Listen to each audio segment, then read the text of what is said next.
આ અંગે ACP IN પરમારે જણાવ્યું હતું કે કપરા સમયમાં ધંધા રોજગાર વેપારમાં મંદી સહિત અનેક પ્રકારની સમસ્યાના કારણે સર્જાતી માનસિક તાણને કારણે આત્મહત્યા કરવાના કિસ્સાઓ દિન પ્રતિદિન વધી રહ્યા છે। જે બનાવો બનતા અટકાવવા માટે સુરત પોલીસ દ્વારા એન્ટી સુસાઇડ હેલ્પલાઇનની સુવિધા શરૂ કરવામાં આવી હતી, જેના માટે એક ખાસ કંટ્રોલ રૂમ શરૂ કરી તેમાં સ્પેશિયલ ટીમ બેસાડવામાં આવી હતી। આ રૂમમાં કોલ કરનારનું સૌપ્રથમ લોકેશન અને ડિટેલ કાઢી કોલ જે તે વિસ્તારમાં ટ્રાન્સફર કરી તેમનો જીવ બચાવી લેવાય છે। ઘણી ઘટનામાં પોલીસ દ્વારા માત્ર પોલીસ નહીં પરંતુ એક તબીબની જેમ આત્મહત્યાનો પ્રયાસ કરનાર વ્યક્તિને સ્થળ પર એક કાઉન્સેલિંગ કરી તેને નિર્ણય બદલવાનો પ્રયાસ કરી રહ્યા છે।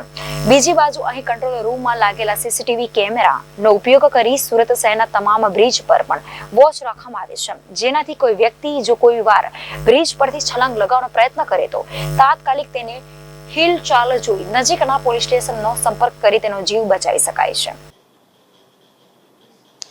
આત્મહત્યા એક સામાજિક રોગ છે અને એ તમામ શહેરોમાં, તમામ વર્ગમાં, તમામ ક્ષેત્રે ખૂબ વ્યાપકપણે ફેલાયેલો છે, જેમાં માણસ પોતાના જીવનથી હતાશ થઈ અને આ અંતિમ પગલું ભરી બેસે છે।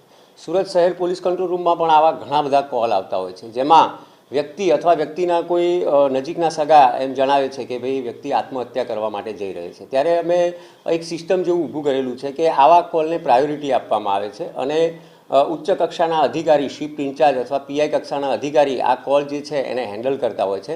તાત્કાલિક અમે એનું લોકેશન કઢાવીએ છીએ અને તુરત જ ત્યાંથી PCR વાન જે છે એને રવાના કરીએ છીએ। તમામ મેસેજો બાયપાસ કરી અને આ કોલને સતત ધ્યાન આપવામાં આવે છે।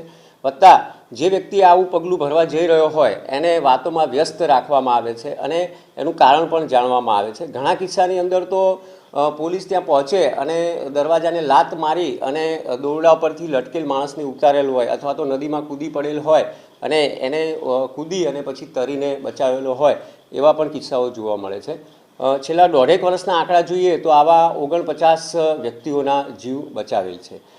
સમાજને એક ખાસ હું એ કહેવા માગું છું, ખાસ કરીને સુરત શહેર પોલીસમાં, કે જ્યારે પણ આવા મનમાં વિચાર આવતા હોય તો આ એક રોગ છે અને એને દૂર કરી શકાય, પણ તમે છેલ્લા પગલાં તરીકે 100 નંબર ઉપર ફોન કરજો, ત્યાંથી માહિતી મેળવજો, કંઈક ને કંઈક મદદ મળી જશે આપણને, ચોક્કસ એની હું ખાતરી આપું છું।